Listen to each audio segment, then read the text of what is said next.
Today we have three absolute legends joining us. I will do each in turn quite quickly so this introduction doesn't go on for the duration of the hour.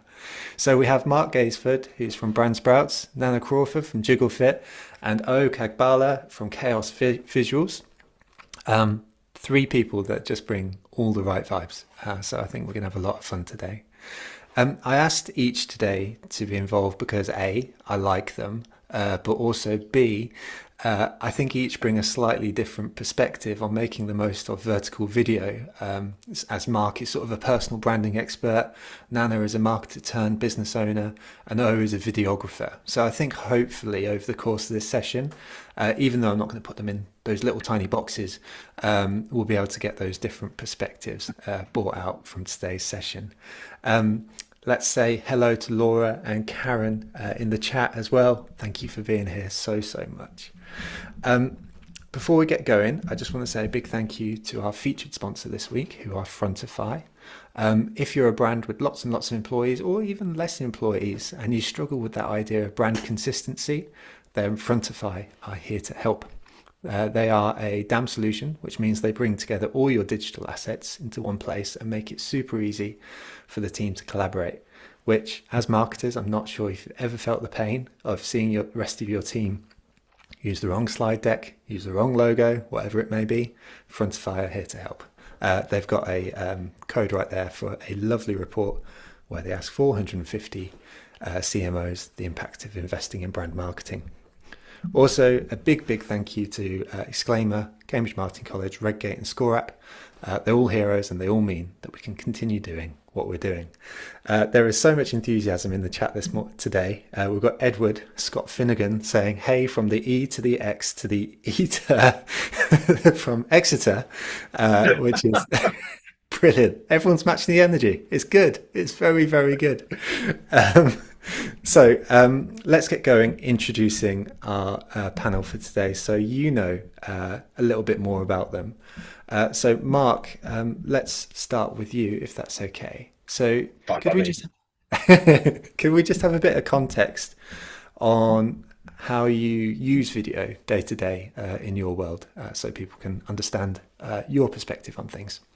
Yeah, sure. I'm crazy about video. I don't know why. Maybe it's the ADHD in me, but hey, I just it's the one medium I always come to try and get my point across or tell my story or do anything else. I mean, I used to work with someone called Olivia. Every people may know Liv, and she was always the writer with us, and I was always the person that would defer to video. I don't know. It's just I think it allows people to get to know you in a way that other mediums don't really do it. I mean, you can instantly see from the way I'm expressing myself now, even on this call, that I'm full of energy, full of passion, and I think video does that. It allows you to do that, but it also allows you to use language in a slightly different way. You don't always write as you speak, and so actually the way that you come across is very different. And I think when it comes to personal branding, what you're trying to do is effectively is to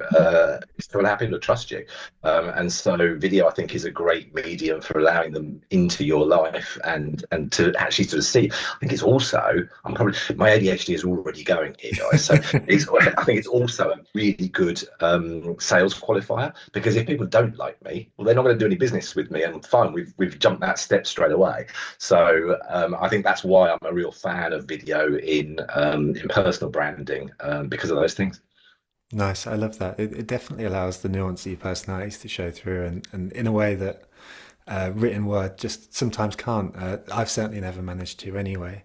Nana, how about you? Because you've made such an interesting transition because you've been both sat in a large business or a large charity in the Red Cross and then Marie Curie, where you're doing social media things. But now you've transitioned into this business owner world and you're still using vertical video as part of your activity. So how do you think about it?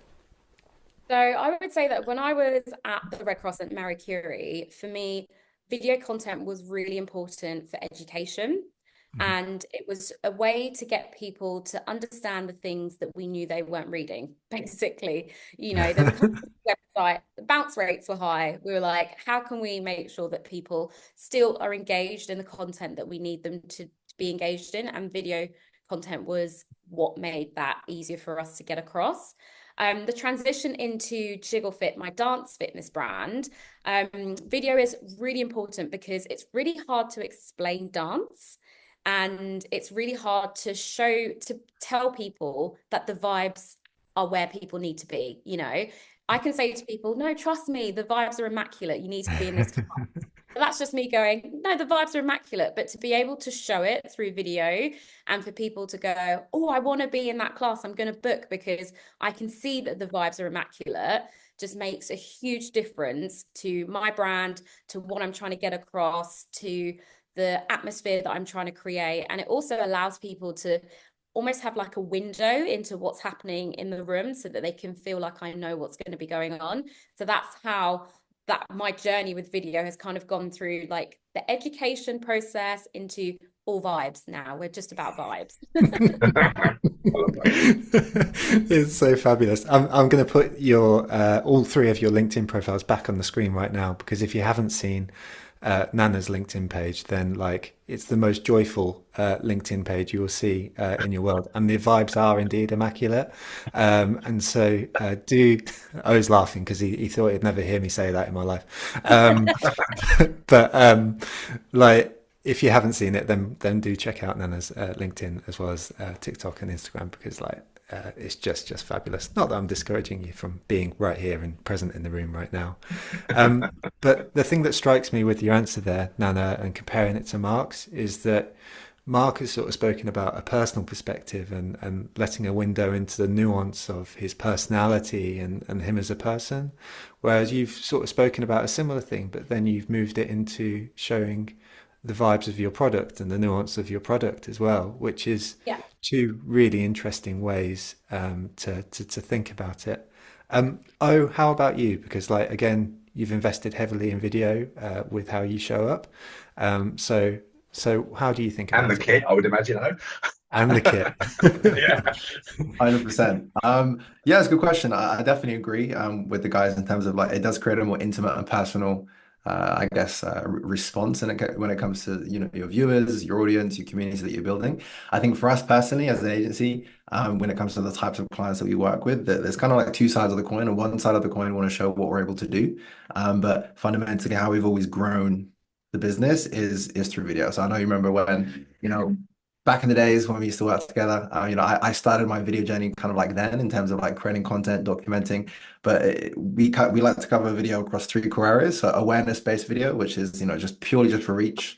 And then we like to, and obviously Mark's really touched on this. Then authority building content, which is there just to build trust and in our expertise, our knowledge. And then finally, like video that's more directed to our niche or the people that we're trying to actually work with. So this is typically gets a lot less engagement, but this is the one that actually drives sales and drives people to like over the line to naturally work with us. So for us, that's how we always structure the content that we create. And I think in terms of recent, especially with the shifts that we've seen on many platforms, specifically LinkedIn, this new dynamic of documenting, not creating, is something I'm really exploring. So it's like when it comes to the vertical content that I produce, on one side of the coin, that's content that's very authority building driven. So I'm there sharing expertise, sharing knowledge, and then the other side, I'm just documenting my days, documenting my weeks. And that touches on the personal aspect of who I am as a person and the general vibes of our business.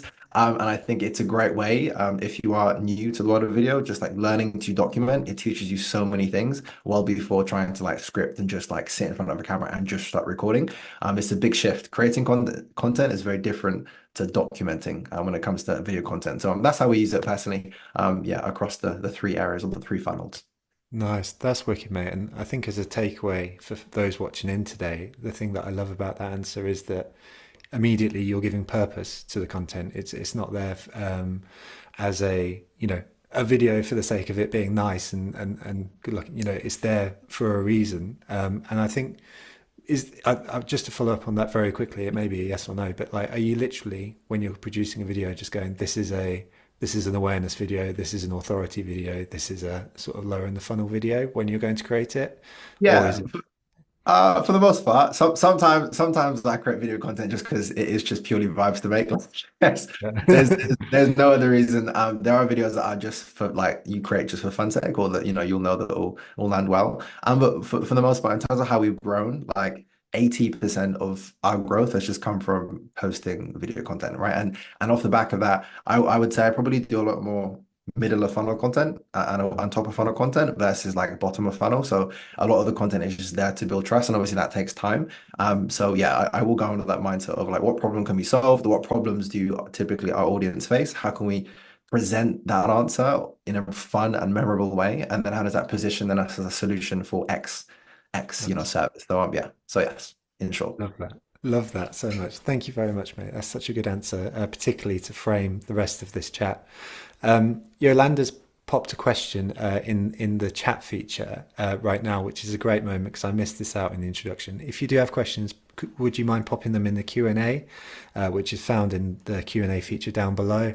That just means when we get to the community questions, I can lace them in, and they're all in the same space for today's session. Picking up on O's answer here, Nana, like, how do you go about starting to create your content strategy? Is it quite purposeful in a similar way to how O has sort of described, or is it a little bit more ad hoc when you're like, I just want to show the vibes from an amazing class and an amazing moment, etc.? How do you start to Yeah. think about putting that together? So just touching on what I said, actually, it's really interesting because when I first started trying to build awareness of my brand and of the classes, the first thing I did was I thought I'm just going to post lots of different types of random content and just see what resonates with people. And the more I did that, the more I started to kind of understand user behavior, especially on my channels. Now that I have that knowledge, so if I want to get people into a class, then I know that the kind of content I'm going to post is not just going to show the vibes, but it has to have information about where the class is, show some location, just so that people know where they're going and what to expect. Whereas if it's more of a awareness type of thing where I know that people aren't necessarily going to book overseeing it, I might do like a tutorial, or I might do something that's a bit more kind of out there. Like yesterday, I posted a video of us dancing to Thriller by Michael Jackson.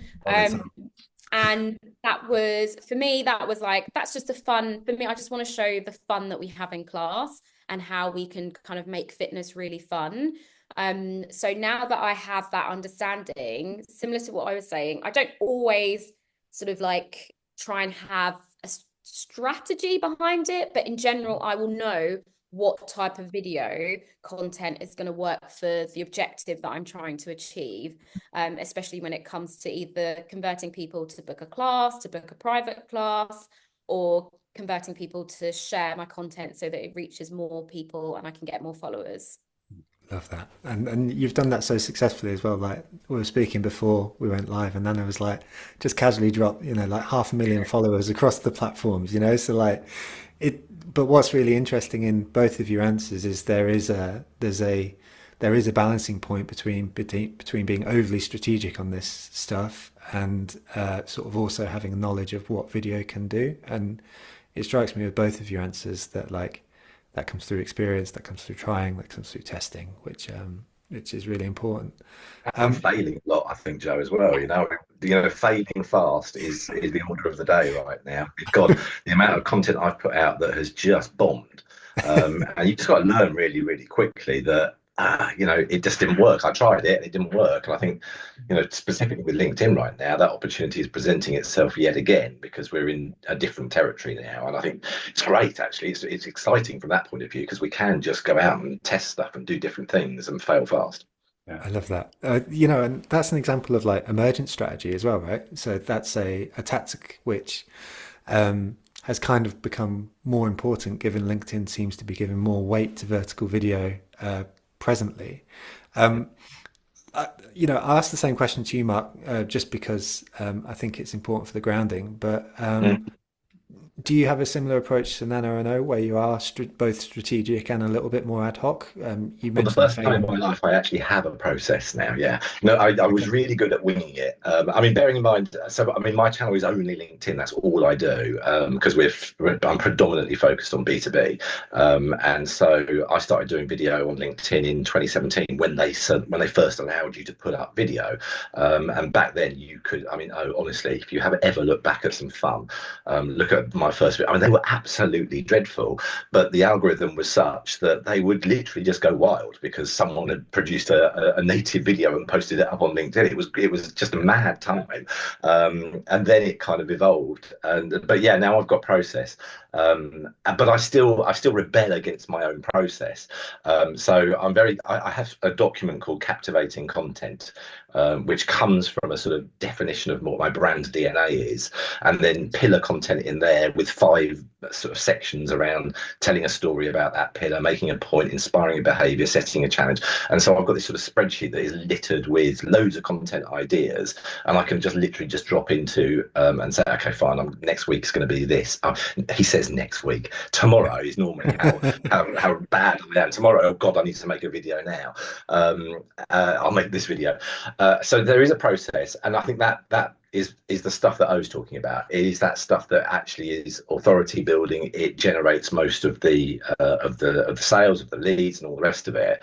Where I rebel is by still leaning into that piece that is really, really quite awkward for a lot of people, and that is allowing people into your life to a certain degree, and sharing actually who you're all about, because that's the real juice. That's the bit that actually builds that real trust and credibility. And I've done it again recently. I did a video. I mean, completely against the rules. I made a 6-minute video for LinkedIn, which you just wouldn't do. I mean, it's just madly, it's way, way too long. Really goes 30 seconds to a minute and a half, really max, 2 minutes, absolute max. So I made this 6-minute video, but it was about my dad and going through dementia and going to a care home. And my thinking, so there's a thought process here, which is okay. That's allowing people into my life, and I have red lines. So there are areas where I'm not prepared to talk about. This one I had to wrestle with for ages and talk to my dad about, because I felt like I was almost exploiting a vulnerable old man, but he really wanted to do it himself, so we did it. But it was about a subject that no one really ever talks about, and it was giving a voice to a man with dementia who never ever gets to say anything. And so it was incredible. And the third element to that was it was a man who was basically saying, look, I just want to die. And so these are really sensitive subjects that are really not talked about a lot. And I just felt that's going to be so, so powerful. And it was. It just went absolutely mad on LinkedIn. And so, yeah, there's process. And that's more geared around that sort of authority building, knowledge sharing stuff that's going to be really valuable. But then you really still have to go into the more personal, because that's the bit that really people allows people to get to know you.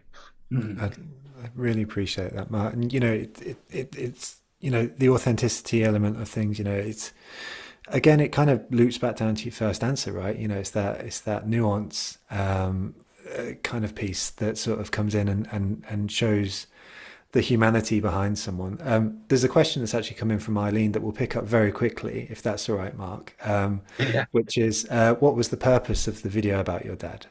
So That's the joy. That's the best thing about it. There wasn't one, yeah. and that I think that often is the way. There was no engineering behind that video, bar from um, my dad wanted to have a voice, and I had a medium and an audience that would allow him to have that voice, and people would listen to him, and it was pure. So that, I think this is a really important point, though, because there is a lot of fake authenticity out there, and people engineer that authenticity for business purposes. It's like I was saying earlier, sometimes you just want to make a video because you want to make it, and from a creator's point of view, they are the best videos because you're in it 100%. I just want to make this video for the sake of making this video.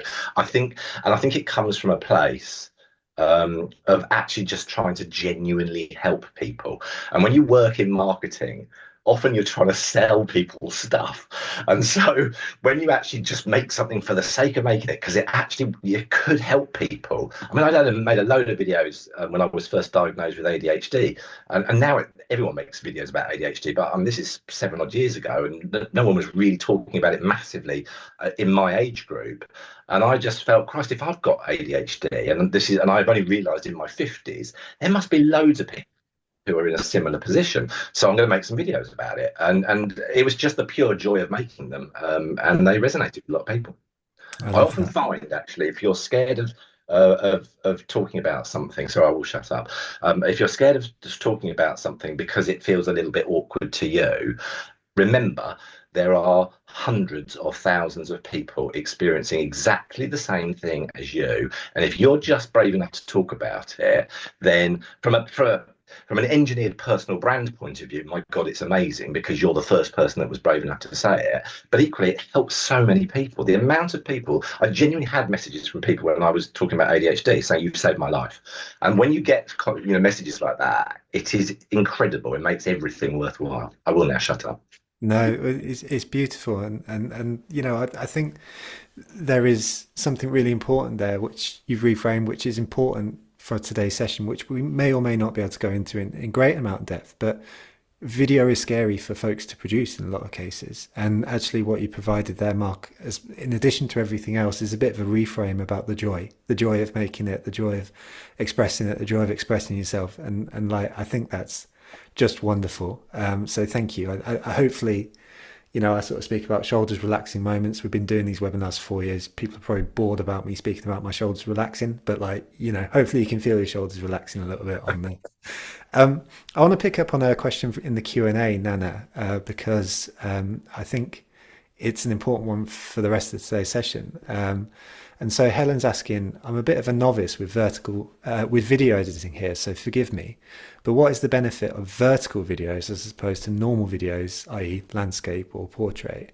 Why should we be producing vertical videos? And it strikes me as like someone who's on TikTok and Instagram particularly, that this may be something that you could speak to quite quickly. Yeah, so for me, vertical videos, the difference for me is always the point of view. It's kind of how you want to direct people and where you want their attention to be. So when it comes to a portrait video, you'll just kind of, it's just a portrait video. But when you're talking about vertical videos, what I'm talking about is, for example, if I want to get people to understand, for example, that people who come to my classes are all different shapes and sizes, rather than having just a video just showing lots, I will literally almost walk around and give people that kind of point of view in a vertical so they can really focus on the message and the people that I'm trying to get across. And that is for me what makes it different, and it makes the viewing experience a bit different as well, because when you have so much content happening on your screen, it's very easy to kind of get quite distracted. Whereas when you have a real clear point of view, then you're saying to someone, I need you to see this. I want you to see this. I want you to experience this. And that is for me the difference of vertical video. Love that. I love that. It strikes me as a quote similar to someone let me about graphic design, which is part of graphic design is controlling where people place their attention. And like how you summed that up there, Nana, is fabulous. So thank you. There's a lot of questions in the Q&A presently about how one goes about producing videos. So I'm going to direct this towards O to start off with, but I'd definitely love to get your perspectives and tips here, Nana and Mark, on how you go about it, and particularly from the context of having limited time or limited resources or limited equipment. Like, you referenced in your first answer going on a really big journey of sort of video production and stuff like that. So can we start rolling off some tips for folks for getting started, or sort of how you go about capturing the content? I kind of also wanted to tag on because it connects nicely to what Nana said around just the use of vertical video versus the horizontal video. Just because I think when when it comes to using like social, what, vertical video in the first place, typically most of our audience spends a lot of their time on mobile optimized social platforms. So things such as TikTok, Instagram. So like that's where a lot of your audience will spend the time. And I think have when it comes to using like horizontal video, you will only create that type of content if you have, I don't know, like a demo video to share, or whether it's for your website, for example, it's a landing page, or you're trying to create long form content of which you want to cut into smaller pieces like that. So like I don't do a lot of like horizontal content nowadays, and I think it does obviously very much dictate the way that I also film my content, which obviously connects to the, this question in terms of how to go about doing it. I think the barrier is a lot lower now. A lot of people, and the tech that we have and the access to the tools that we have is like way better than it used to be. But when I started, years ago, it was very much just off the back of my just using a phone, and the phone quality wasn't as good as it was in the early days. But for anybody getting started to begin with, I think before you even post any content, I think reps are really important. So creating content without any expectations is probably the first step. And what I mean by that is that don't go in with, I'm gonna, with X strategy, it's gonna look like this, it's gonna look like that. Of course, you can be inspired by the things that you see online, but I think it's key to go in with zero expectations, just to understand what the process feels like, just to see what happens, right? So, what are your mannerisms? How are you coming across on camera? Are you using a lot of filler words? Do you smile? Do you not smile? Can you smile more? What's your energy like? There's like lots of different things that you can just review, like just in the comfort of your own, office, bedroom, office, workplace, whatever it might be. So that's very much step one. Once that's been established and you've kind of got used to being on camera, I think from there it only gets better. And then there's small things that you can do on a budget. Lighting is everything. I know that everybody will agree here in terms of like, the difference between a really good video and a bad video is literally just lighting. You can use a bad camera, but if your lighting is excellent, it will naturally just increase the production value of your video. And then I think when it comes to the next thing, really audio, is probably the next thing that's exceptionally important. So crisp audio, people enjoy listening to crisp audio. I see, Joe, you've got a lovely mic sounding very ASMR. Very crisp. And yeah, it's true. Like and you can get like a cheap microphone for like, £10, £15. Like, you could easily get a decent setup for sub 100 quid. Like if you wanted to, right? If you're using your phone, getting a good like getting a light, getting a microphone. So I think it's then it just comes to dialing in the details to make it look as nice as it can. But I think from a time perspective, my biggest challenge is always finding the time to create content, and this is one of the reasons why I've tried to start penciling in time each week, of which I always move, but each week to create content, but also to getting like streamlining my workflow to bulk create content. So, for example, remove all the friction from creating content. That would be having your setup in place already, having a location to always film, having maybe your ideas already established, having a script written if you're scripting your videos or your themes or topics. All of these things are already in place before you come to actually creating the content, because if all of these things are there, it's very likely that you're going to actually start filming, right? You're going to find an excuse or something's going to take place. So removing as much friction as possible is really key. And then being in a place of which you can bulk create 7 videos, 8 videos, 12 videos is super awesome. And then finally, another really awesome hack is just documenting. You'll be surprised, like the honestly, I feel like I've unlocked like a thing. I don't know why I haven't done this a long time ago, but I've been doing the weekly vlogs or daily vlogs. I do about 16 videos a month, like this short form and vertical. And some of them have some form of theme. Others, I find the theme afterwards. Others have zero theme, and I just add the theme. So what I mean by that is I will just film my day, and it's just different clips, a couple of seconds here and there. At the end of the day, I'll group that, I'll put it into a folder, then I'll find the story within what I filmed.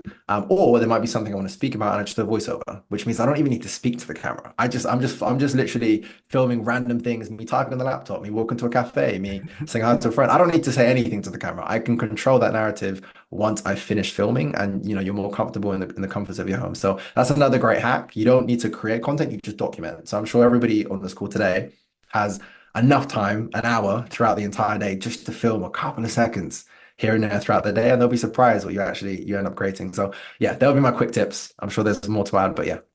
Love that. Thank you very much, mate. Just to pick up on one quick thing with the lighting, because I feel like that's something a lot of people say, but they don't necessarily know what that means. Like, could you just give us like a 10-15 second like idea of what good lighting means, and maybe if there's a tip in regard to that, because that would be Of course, useful. yeah, no, of course. So, when you are filming, you need one big key light.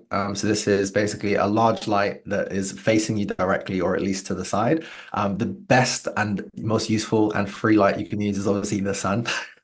So even in the winter, even in the winter in the UK, so anywhere like sitting in front of a window, for example, on the Zoom calls will drastically increase the quality of your film. If you're filming anything vertical, filming on your phone, shooting in front of some form of window or some form of like LED light that you've purchased will do a lot. Avoiding any backlight.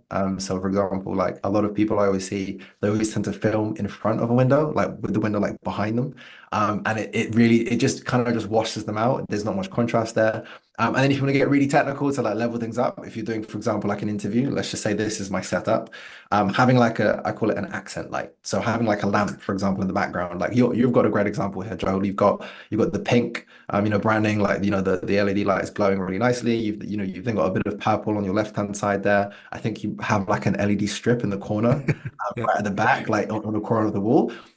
So these are accent lights and they create more depth. So you've got like a large light facing you, which is awesome. So your face is nice and bright. That's a good example. And then behind you, you've got these accent lights, and it just instantly, Mark has the same thing. He's got purple going on, a bit of orange. I don't, unfortunately. Not a good example here, but you guys, these are great examples in terms of just utilizing light to enhance the quality of your video. So when we're filming any of our clients, or if I'm filming myself, these are things I would naturally utilize. So one big key light and then an accent light if I can behind me, just to create some more depth between myself, the light, and the camera.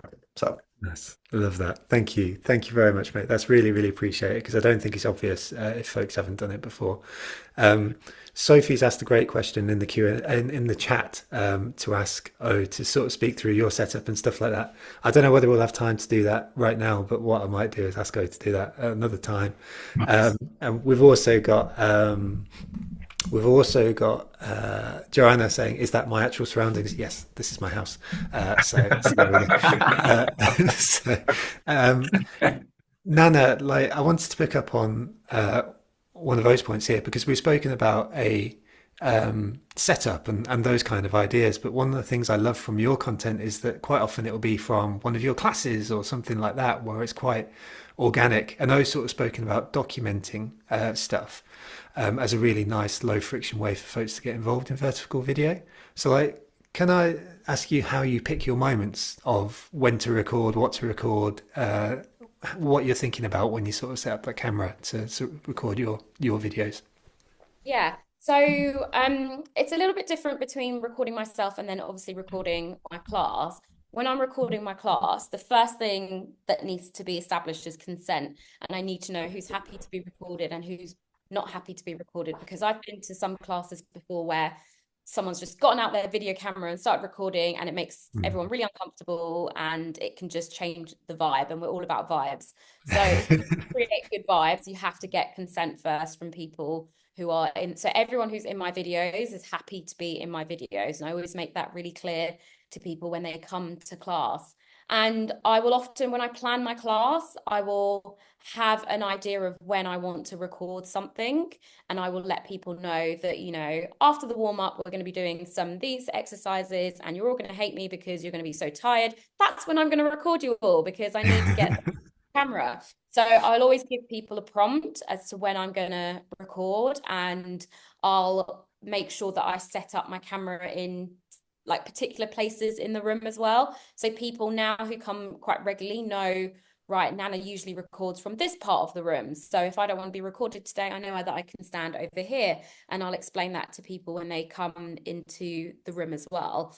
But usually I just have my tripod and I just prop up my camera. And like O says, I just check my lighting, because gym lighting is just never the one. So I'll always check my lighting and make sure that, it looks good and that it's quite clear as well. And then I just press record and just let the class kind of happen. And that's when you can capture those kind of like organic moments that happen in class as well. But what I have found, especially as my classes have started to build, is that sometimes I don't actually have time to record, because I want to make sure that there's a good balance between me being present and focused in the class, and me being behind a camera and telling people what to do. So I have a really great videographer that comes to the class, and he's really great because he understands what it is that I'm trying to get across, and we sit down and we have a chat about what it is that we're trying to get across, make sure that people know who he is. And there's also a familiarity for people when they see someone that they're like, oh, there's that guy who just walks around, seeing people jiggle. And I think what's good about that is that then it takes the pressure off of me having to create the content myself as well. And often that makes for even better content because then I'm part of the video, and it's nice to sometimes be part of the video and not behind the camera as well. So I would often say to people, if you can do both, then great. And you don't have to, it doesn't have to be a videographer. You know, I've got to the stage now where I can pay for a videographer, but before it was just my friend. I would literally drag her to class and go, here's the camera, film people, you know? Yeah. So it doesn't have to be, because I know that budgets can be confusing. I know tech can be really confusing. And also when you start to like read blogs and see videos of all the stuff, it can be really overwhelming. And I, at the beginning, was incredibly overwhelmed. And I remember sending my husband this long list of tech that I needed because I was like, right, I've watched X number of YouTube videos, all these TikTok videos, and you need to get me this camera, this camera, this, all this. And he was like, what do you need all this stuff for? And I was like, to record my classes. And he was like, you've got a perfectly good phone and a really portable tripod. Why don't you start there and see how it goes?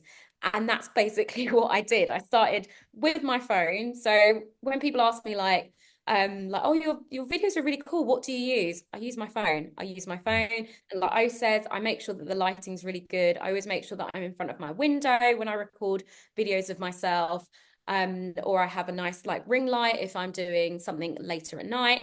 And I use CapCut to edit all my videos, and that is it. And that is all that I do. And I keep it really simple and try not to let it overwhelm me, because it can be very overwhelming sometimes. And I think that, like I was saying, it's really important to just start with what you can before trying to like add lots of other stuff onto it.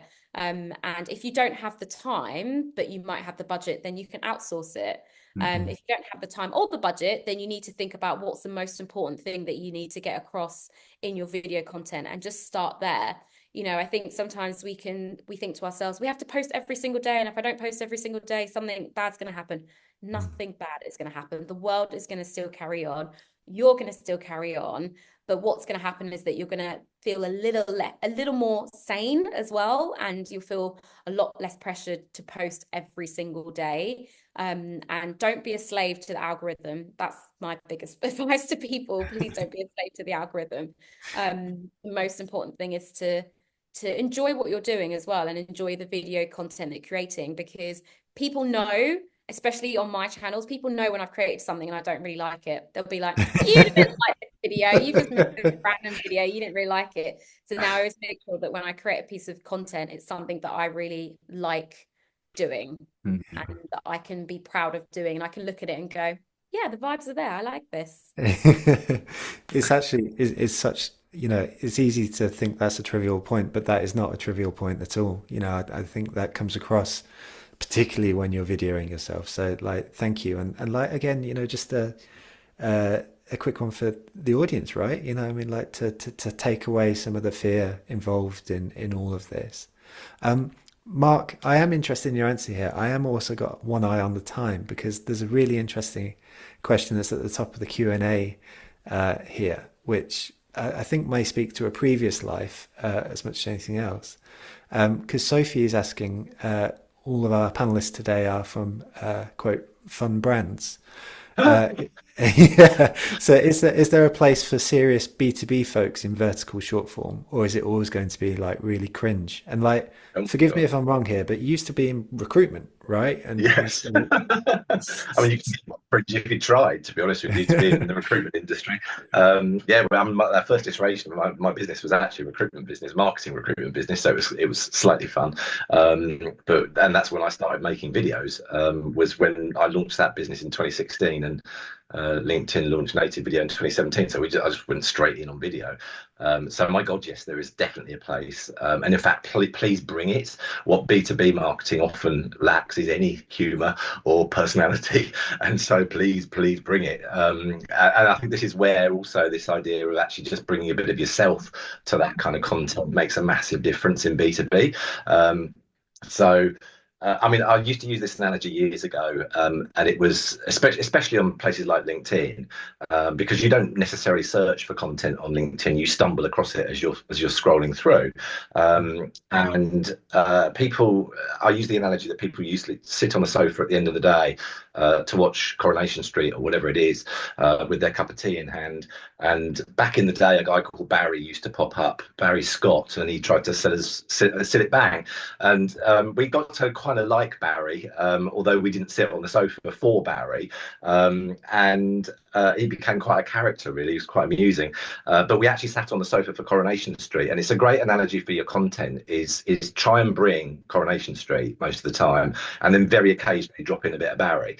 And your audience will like that bit of Barry just because they like the Coronation Street. But especially on channels where they're just not they're not researching for you, and they just find it. Bring some entertainment, bring some humor. I use this acronym called ERIE, which is entertaining, engaging, relatable, inspirational, and educational.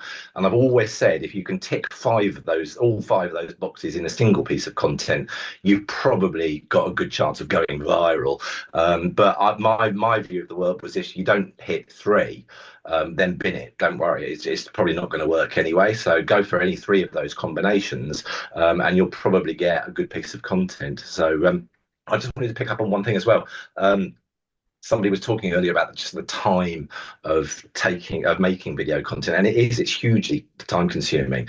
But this is always a bit of a mindset shift for me, where because often you look at this sort of idea of creating video as a bit of it's messing around, it's doing something silly, and I reframed my thinking saying no, Mark, this is business development, because that's what it's ultimately doing. And as soon as you start reframing making video content, putting content out there, being present on social media as business development, then you can find time, because everyone's got time for business development. So as soon as you reframe it makes it you can do something in it. Go on, O. I was gonna say, I just wanted to add, if that's okay, in relation to the, video within the B2B space, like, the clients that we serve are all B2B. Like we typically create video content for B2B businesses.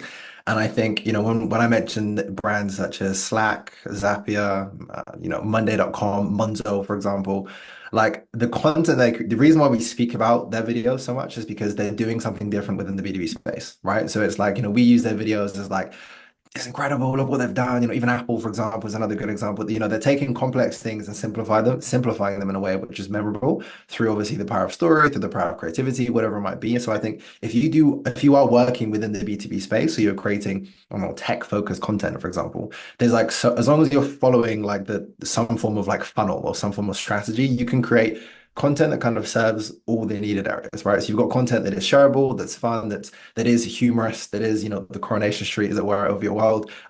People talk about it, people will share it. And then on the flip side, you're then creating content that is more serious, but it does position you or your solution as the go-to solution within your set industry. So I think there is definitely space for it. And there's a massive shift that's taking place from, the way that typically you would see a B2C brand, advertising and marketing themselves is the same way we're starting to see now way more B2B brands advertising and marketing themselves, like things such as expos and really expensive stands, things like that. Yes, they're useful to invest in, but like we're seeing a lot less of that because it's not as effective as having a really effective content strategy within the B2B space. Like, for example, one of my this year alone, because of the shift of LinkedIn, we racked up over 7 million impressions purely on short form content and 500,000 views on the videos that we've posted on the platform. And one of those videos, this guy messaged me from the States, and he was like, "Hey, I'm interested in B2B video content." And he was just like, "That's what he put." I thought it was a spam, to be fair, because it was like 5 words.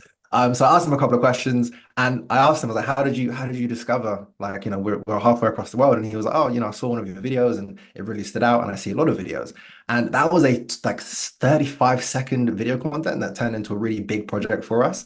And if I didn't post it, I don't even like that video, which is the funny thing. But if I didn't post it, then like we wouldn't have won that project. And I think there is a massive, massive space now, a window on LinkedIn specifically. And I know that Mark, will really agree with this when it comes to B2B brands doubling down on video content, having an effective video strategy, and creating content for bespoke content for each of the funnel or for each of the phase of a typical video funnel. So yeah, it's awesome. I'd just jump in there and say, actually, even more than exciting opportunity for B2B on LinkedIn right now, it is changing so radically. I mean, and we go back to vertical or landscape, and don't make landscape videos for LinkedIn anymore, because if you look on your app, there is a new button saying video at the bottom, and every time you press that, you'll go into portrait videos, vertical videos. And landscape videos do appear in there, but they're just lost in that new app. So always make portrait for LinkedIn. Where I think there is a massive opportunity, I'm already seeing this. Bearing in mind the algorithm, that the new LinkedIn video feed was launched in the US, and it's slowly going across the world. What I'm seeing now is small accounts on LinkedIn, maybe 500 to 2,000 followers, who are getting 500, 600, 700, 1,000 likes on a piece of video content. That is completely out of context for the number of followers they have, completely. And so what you're going to see with LinkedIn, and it's coming to the UK very, very soon now, this is why I'm just banging on about it all the time, get on video now, is that LinkedIn are going to promote video more and more and more, because they want to promote this product that they have invested millions and millions of pounds in, so that we all use it. And that the way they're going to do that is by extending reach. So there is a one-off very short window to get in on video, create good short form content, and get massive reach without paying for it. So now is the time to do it. Sorry, that was a bit of a sales pitch for LinkedIn, but come on, guys, make video. Honestly, there wasn't this opportunity since 2017 when LinkedIn launched their own native video. Now is another one of those gold rush times. So yeah, get on it. I love it. Well, I want to pick up on something you've both spoken to in your answers there, Mark and Oak, because like you've spoken about biz dev, and Mark, I really like the analogy that there is a business objective tied here, and if you think of it as biz dev, then you will make time for it, and that feels really sensible to think about it in that way. And I'll ask this to all three of you potentially, depending on the answers. But like, are you tracking it on a regular basis, where you're sort of saying this person came from this video? Are you saying this video did this for the business, etc.? Or have you got a bit more freedom with the metrics that you look at? Are you looking at engagement? I think when we try and tie these things together, I often speak about the opportunity. The currency is the opportunity as much as anything else. But do each of you look at the engagement and go, okay, that's doing something for my business, or what? I don't know, maybe Mark, if we start with you, but like, do you look at the metrics? How do you look at the metrics? I mean, Nana's used I'm not a mad metrics. No, to be honest with you. And weirdly, and this is the power of video content and consistency as well, is that I still get people who've been stalking in the background and watch my video content for years and years and years, who come up and say, well, I've watched you for years, now let's do some business together. So this stuff takes time sometimes. Sometimes it can be instantaneous. You produce a video and they say, I love that video, let's work together. That's great, you can track that. But often it's just this slow build up of trust and content that you're putting out there that brings people to your front door. I mean, I can only explain it, I guess, this way. When COVID hit, we stopped being a recruitment business and went into being a marketing agency. Within week one, we picked up 6 or 7 clients worldwide as a result of the content that we'd already put out for the years before then. This iteration of my new freelance business, essentially, again, within week one, I'm full. And that's because all of those put more content out there again, say, oh, this is what I'm doing now, guys. But you're building that trust over years and years and years and years and years, and it comes back. It pays dividends as a result of that. So consistency is really, really important. I love it. Well, I mean, it's one of these things we speak about in marketing all the time, right? Having a Yeah, long-term perspective on things, but it's easy to say when you're operating in a short-term environment. It's harder to do, but the proof is in the pudding when folks do commit to it. Nana, how about you? Like, do you post a video and see an immediate uptick in folks turning up for classes and so on and so forth? Did you find it easier to bring people to your classes? How does it work from a metrics perspective in your business and relating video to how the business is doing? Yeah, so I think for me, what has been really interesting is that, well, now I'll actually ask people how they found out about the class, especially Nice. if they're new. I'll ask them like, oh, how did you find out about the class? And people often say, oh, I saw a video on TikTok or I saw a video on Instagram. If we have time, I'll go, oh, which one? If I don't have time, then I'll be like, okay, cool. So video content is working well because that's how people are coming across. Something that someone did say recently, actually, in a recent class that I thought was really interesting is that on my Eventbrite, where I list my classes where people can, buy the classes, I've decided that I'll start putting the videos on there. And originally I was a bit worried because I was like, oh, it's Eventbrite. Do people use it on their desktop or on their mobile? All my videos are vertical. Is there going to be an issue? I asked myself about 200 questions and then thought, just put the video on there. And I put the video on there, and the last event that I had 10 people who actually came across my Eventbrite, so not across my social media, came across my Eventbrite and watched the video, and the video then convinced them to book the class, even though I described, everything that was going to happen in the class. So that for me was like a no-brainer. Like obviously, I can put all the descriptions that I want about this event, but having the video there converted them into actually booking. And they all said, oh yeah, I came across your Eventbrite and I watched your video on Eventbrite and I thought this is really great. Let me book it. So I think that sometimes we often think that video has to stay on social media, but it can actually go in onto other places. And that's something that I've learned. So now every time I list an event, I will always try and make sure that there's a video that accompanies it because it's obviously worked as a conversion for me. So that's how I can track that. I do look at engagement, and I often look at comments, and comments tell me a lot about whether what I'm trying to get across is helpful. So if I do a tutorial and people are like, thanks, that was really easy to follow, then I'm like, great. If people are like, I have no idea what I'm doing, then I'm like, okay, again. And I think I saw a question where someone was saying, like, how do you measure the vibes off the video and stuff like Yeah. that? Well, when I post a video, I see the types of comments that people are writing, and people are like, this looks great. I'd love to be in that room. Everyone looks like they're having fun. This looks like the kind of class that I'd love to go to. It's a shame that I'm not in London because this is exactly the type of fitness class that I would love. And that's the kind of thing that tells me that that's the vibes that I'm giving off. So so for me, comments are a huge part of how I measure the impact of my video, as opposed to looking at, whether it's had 4 million views or 40 views. Yeah. I will look at the comments, and yeah, and do it that way. Love that. Love that so much. It's so important. And like just to pick up on your point there about Eventbrite. So we had SEO specialists come and speak at the marketing meetup, and we had like Dr. Grace Kite, who's like a econometrics sort of genius, and likewise spoke about the opportunity of vertical video. And I think that's really interesting to pick up there, Nana, that like, even though the context for today is social media, like you've placed it on Eventbrite and you've had that direct impact. So it's that reusing of content that's available to you. I think certainly for us, when I think about the marketing meetup, it feels like a hell of an opportunity that we should be. Well, one of the things we're trying to encourage our organisers to do is do like a video introduction, so people would know a face in the room when they come to one of our in-person events, as an example. Again, it's just sort of removing some doubt or uncertainty in a way that could never be necessarily described with words alone. And so, I wholeheartedly agree with what you're saying, because I think that removes so much. So thank you, Nana, because like it's just wonderful. It's really wonderful.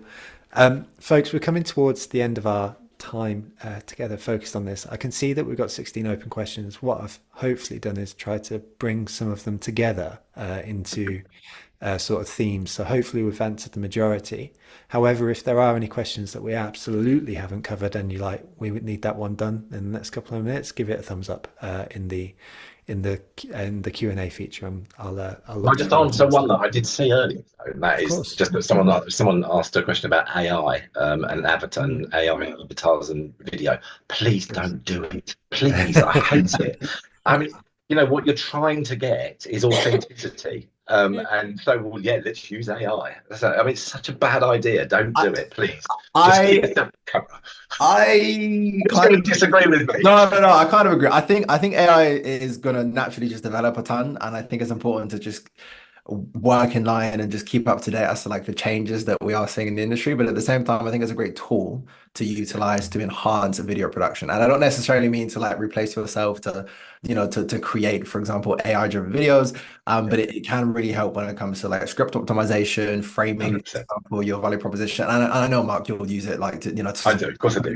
but it's one of those things where I think, just on the point of video, I wanted to mention as well, like your scripting is everything. If you are looking to drive, sales, I think the way that you frame your videos are really important, and it depends on the objective of the video in itself. If you're trying to drive awareness, then you're going to be looking at metrics that support that. If you're trying to drive, obviously, sales, sales calls booked, you're going to be looking at that. So every single video will have its own purpose, but a good format to follow if you are creating video content is start with a hook, highlight the problem, agitate that problem, and then obviously finish with a solution. So that's typically a really good workflow to follow when it comes, if you're looking to create like BD content, video content that drives sales. And a fun hack, because everybody thinks that if you just post a video, people are going to be like knocking your door. It does happen, but that takes time. A great way to turn content into actual sales opportunities, or especially as a B2B brand, is once you have posted your content, look at who's viewed your profile, look at who's engaged, look at who's commented. You have a direct opportunity to reach out to all of those people. Not to pitch, please, I beg, not to pitch to them, but just in the nature of like, I saw you engage with X video, I saw you engage with X content, and it just opens up so many awesome conversations. Like that's a massive part of my strategy. I will spend an hour to 2 hours each week just looking at who's engaged, looking at who's viewed my profile, because they're there for a reason. They're watching the content for a reason. And that then opens up conversation to either book in a call, understand more about what the challenges are. And that's how you actually turn content into like, sales opportunities, or video into sales opportunities. So yeah. Love that. Thank you, mate. I can't believe where the hour's gone. There's been so much covered, and like I think so much in both in terms of tips, in terms of strategy, in terms of framing, in terms of personal perspectives on videos. So there's been so much. So first of all, huge thank you. If we could, I'd love to get one final thought from each of you, and this could be a recommendation of a tool, a mindset that you can embrace, whatever it may be, when it comes to vertical video. There's been a lot of questions on tools and softwares and stuff like that, but also if there's just any closing thoughts, because you've all been absolutely wonderful. Do you want to go first, mate? Tools. I would say, this was a big question. Editing, I would use CapCut, as it's a great free tool. It's a premium one. It's mobile optimized, and you can use it on the desktop, and it's got tons of free templates and resources. So if you're just getting started, I would start there. When it comes to filming, I would use your phone if you don't want to spend any money. But the go-to recommendation I would use if you have like £600 to spend is I know what you're going to say. is an Osmo Pocket 3. I highly recommend that camera to everyone. Brilliant. Comes with a microphone, has a gimbal attached to it. It is literally, I don't have it next to me, but it's like this small. And I use it to film all of my vlogs, all of the BTS content, and you can also use it to film talking heads. So yeah, that combined with a light, you're set. Like literally best £600 you will ever spend. I should get an affiliate link because I send it to so many people. Right. I'm actually using it as a webcam, and it has face tracking in it. There we go. See, they go in practice, and it can be used as webcam. There we go. See? I love that. Well, I'm glad my co-founder James is on holiday, because he would have just spent 600 quid of marketing money right there. Adam has posted it on the chat. There we go. Thanks, Adam. Appreciate that. Love that. Mark, one final thought. I want to leave the final thought to Nana because vibes. Right, right, absolutely. Yeah, my fault. Yeah, if you're new to video, get download. I mean, if you're going to use your phone as well, download a teleprompter app. I think the one I use is called teleprompter, and then write like you speak. And then so write like you, which is difficult. That's it gets used to. You learn when you've done it wrong. When you then come to try and record it, and you think, what the hell am I saying? But write how you speak. So therefore you actually reduce the number of ers and ums and forgetting where you are, which actually massively helps you when you're coming to editing, because hopefully you've got a fairly continuous video that you only have to edit slightly. So I mean, when you go, I've got a massive teleprompter thing on this thing as well, which so when you're doing a big camera, you can still upgrade and have the teleprompter there. And I do a lot of I use the teleprompter a lot because I want to make sure that what I'm talking about, the words I'm using, the emphasis on those words is right. And so teleprompter is a really great way of getting started, and I still use it today. Love that. Thank you, Mark. And Nana, over to you. Bye. Hi. I would probably say that like my biggest piece of advice is please don't put too much pressure on yourself. Because that is something that I've done and has produced content that I have not liked because I felt the pressure and the need to constantly create video content. If you need to take a break, take the break, okay? Take the break, delegate video content to someone else, or just take a break from creating video content and actually enjoy maybe watching other people's videos. And that can also help spark some creativity when it comes to creating your own content and video content as well. So yeah, my biggest takeaway is please do not put too much pressure on yourself to create content all the time, and have fun when you're doing it, because it really makes a difference when you create something that you really enjoy and you're editing it and you're like, this is great. And you're really proud to put it out there. And usually I would say 9 times out of 10, that's the one that people will resonate really well with. And someone said, like, what happens if it fails? Well, who cares? You really liked the video content and you're really proud of the thing that you've done, and you've done something different for yourself, or you've done something for yourself. Move on to the next one, So yeah, that's my piece of advice. Oh, just wonderful. Thank you. Thank you so much. I'm aware that all three that we've gone over time, so I'm going to wrap up very quickly. But just huge thank you, Mark, Nana. Oh, you've been wonderful, and so has everyone in the chat today. So thank you all so much for taking the time. We'll make sure to link all three of you in the follow-up email as well, so folks can connect and say hello, and hopefully thank you as well for sharing as you have done today. Just a reminder, a big thank you to Frontify, who have that free report, no login required to read it. So please do take the time. Again, that will be linked in the follow-up email.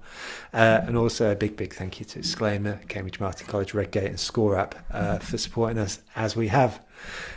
Next week, we're going to have a quick dive into influencer marketing, even if you're not a big brand. So if you would like to be there today, then next Wednesday, in fact, then please do join us. My family have come home in the background, so you can hear the kids. And with all that said, we'll see you very soon. So thank you all for a cracking session, and appreciate you all. Take care. Guys. Awkward end of webinar way. Bye, everyone.